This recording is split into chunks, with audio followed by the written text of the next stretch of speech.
जय हिंद। हम ऐसी वीडियो डाल रहे हैं जो बोर्ड पेपर में पूछा जाता है। आप लोग जो है ध्यान से इसको देखिए, क्योंकि ऐसे ही क्वेश्चन पेपर में आते हैं और अभी से तैयारी हाई स्कूल की अच्छे से करिए। यहाँ पर ये टॉपिक ज़्यादा पूछा गया है। हमने देखा कई सालों में कि मित्रता के लिए यह आवश्यक नहीं है कि दो मित्र एक ही प्रकार का कार्य करते हों या एक ही रुचि के हों। इसी प्रकार प्रकृति और आचरण की समानता भी आवश्यक या वांछनीय नहीं है। दो भिन्न प्रकृति के मनुष्यों में बराबर प्रीति और मित्रता रही है। राम धीर और शांत प्रकृति के थे, लक्ष्मण उग्र और उद्धत स्वभाव के थे, पर दोनों भाइयों में अत्यंत प्रगाढ़ स्नेह था। उदार तथा उच्चासई कर्ण और लोभी दुर्योधन के स्वभाव में कुछ विशेष समानता न थी, पर उन दोनों की मित्रता खूब निभी। यह कोई बात नहीं है कि एक ही स्वभाव एवं रुचि के लोगों में ही मित्रता हो सकती है। तो ये टॉपिक ज़्यादा बोर्ड पेपर में पूछा गया है, इसलिए हमने जो है यहाँ पर इसको रखा। अब यहाँ पर 3 क्वेश्चन है आपके। प्रस्तुत अवतरण का संदर्भ लिखिए, फिर दूसरा है रेखांकित अंशों की व्याख्या कीजिए, और नंबर 7 में देखिए राम लक्ष्मण और कर्ण दुर्योधन के स्नेह और मित्रता के कारणों पर प्रकाश डालिए। तो यहाँ पर बच्चों संदर्भ तो वही लिख देना कि प्रस्तुत अवतरण हमारी पाठ्य पुस्तक है ना, कक्षा 10 हिंदी के मित्रता नामक पाठ से लिया गया है, जिसके लेखक शुक्ल युग के हैं आचार्य रामचंद्र शुक्ल जी हैं। इसके बाद रेखांकित अंश की व्याख्या करना। अब जिस लाइन के नीचे नीचे रेखा है हम उसी की व्याख्या करेंगे। तो किस लाइन के नीचे जो है रेखा है कि मित्रता के लिए यह आवश्यक नहीं है कि दो मित्र एक ही प्रकार का कार्य करते हों। देखो इसी के नीचे लाइन है, या एक ही रुचि के हों। इसी प्रकार प्रकृति और आचरण की समानता भी आवश्यक या वांछनीय नहीं है। दो भिन्न प्रकृति के मनुष्यों में बराबर प्रीति और मित्रता रही है। तो आइए इसकी हम व्याख्या करते हैं। तो हम हेडिंग डालेंगे रेखांकित अंश की व्याख्या। तो प्रस्तुत अंश में आचार्य शुक्ल जी कहते हैं कि सच्ची मित्रता के लिए दो व्यक्तियों के स्वभाव का एक समान होना, दो आदमियों के स्वभाव का एक होना कोई महत्व नहीं रखता है। अलग अलग आदतें हो सकती हैं, अलग अलग स्वभाव हो सकता है। यदि इसमें महत्व है तो केवल इस बात का है कि दोनों व्यक्ति एक दूसरे से कितना प्रेम करते हैं और कितनी सहानुभूति रखते हैं।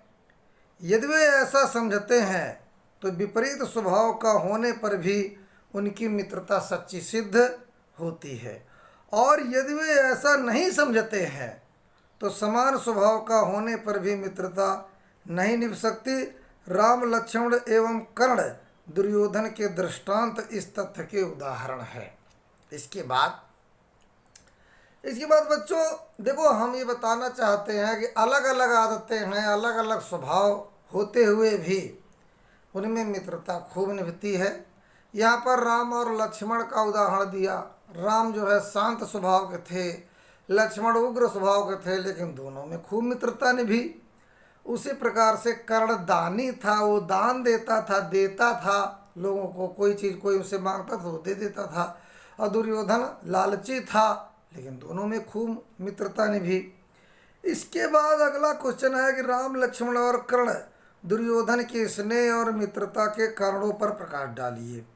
तो बच्चों इसका उत्तर होगा कि राम धैर्यशाली और शांत स्वभाव के थे, जबकि लक्ष्मण उग्र और उत्तेजित स्वभाव वाले थे, लेकिन स्वभाव की भिन्नता होने पर भी उसमें प्रगाढ़ स्नेह था।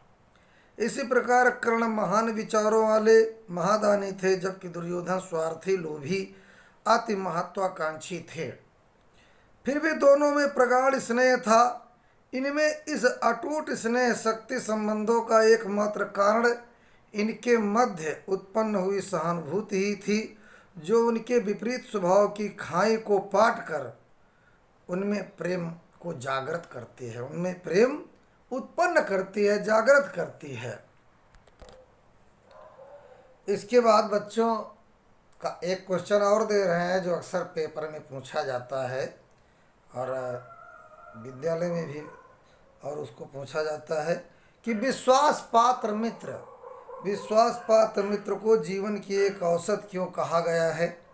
तो उत्तर में लिख देना कि विश्वास पात्र मित्र को जीवन की औसत इसलिए कहा गया क्योंकि विश्वास पात्र मित्र हमें उत्तम संकल्पों में दृढ़ करता है और दोषों और त्रुटियों से अलग करता है। जब हम कुमार्ग पर पैर रखेंगे तब हमें वो सचेत करेगा और जब हम हतोत्साहित होंगे तब हमें वो उत्साहित करेगा।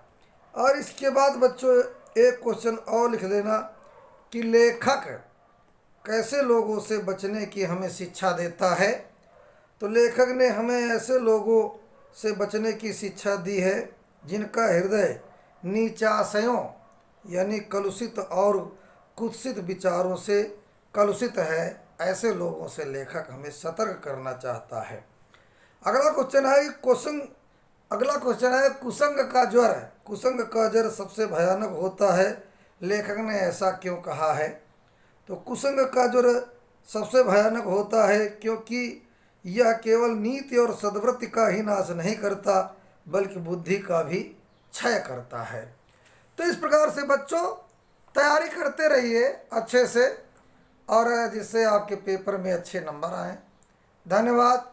वीडियो शेयर कर देना, लाइक कमेंट कर देना जिससे दूसरे बच्चों को भी फायदा मिले और खूब पढ़ाई करते रहो, है ना।